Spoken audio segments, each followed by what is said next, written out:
السلام علیکم، میں ہوں شکیل حیدر اور آپ دیکھ رہے ہیں بگا کھوجی۔ ملالہ یوسفزئی نے جب سے اللہ کے احکامات، نبی کریم صلی اللہ علیہ وآلہ وسلم کے احکامات اور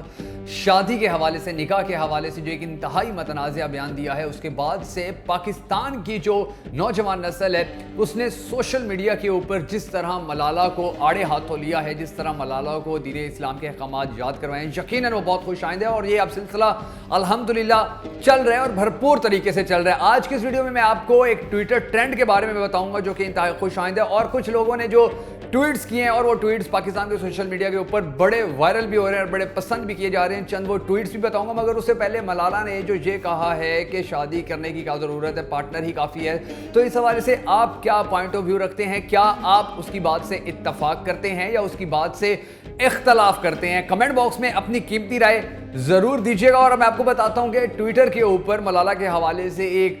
ٹرینڈ چل رہا ہے، ملالہ آن میرج، اور 30,000 کے قریب ٹویٹس کیے جا چکے ہیں، اور ان ٹویٹس میں جو سب سے اچھے اور سب سے مزے کے ٹویٹس ہیں وہ میں آپ کو کچھ بتاتا ہوں کہ ایک ٹویٹر صارف نے کہا ہے کہ نبی کریم صلی اللہ علیہ وآلہ وسلم نے پیار کرنے والوں کے لیے شادی سے زیادہ پسند کسی چیز کو نہیں فرمایا ہے، اور یقیناً دین اسلام اور نبی کریم صلی اللہ علیہ وآلہ وسلم نے شادی کے حوالے سے جو نوجوانوں کو نصیحتیں کی ہیں وہ اگر ان پر عمل کیا جائے تو وہ نوجوانوں کو بڑا زیادہ فائدہ دیتی ہیں، جبکہ دوسری جانب جو غیر مسلم لوگ ہیں ان کے نزدیک پارٹنرشپ کا جو ایک رواج ہے وہ دنیا کو تباہی کے دہانے پر لے کر جا رہے ہیں، اور یہ چیز آج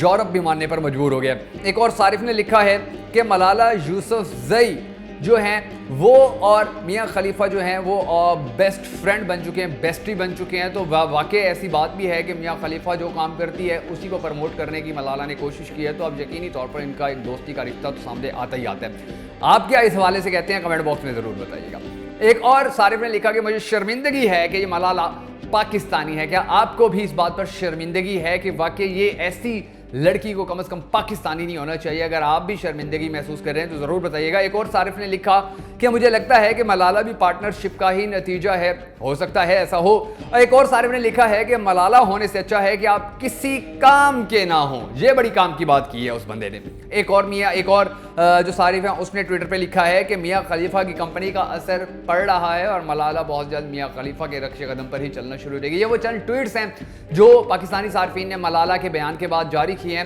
اور ان ٹویٹس سے پتہ چلتا ہے کہ کس طرح پاکستانی نوجوانوں نے نہ صرف ملالہ کے اس پروپیگنڈے کو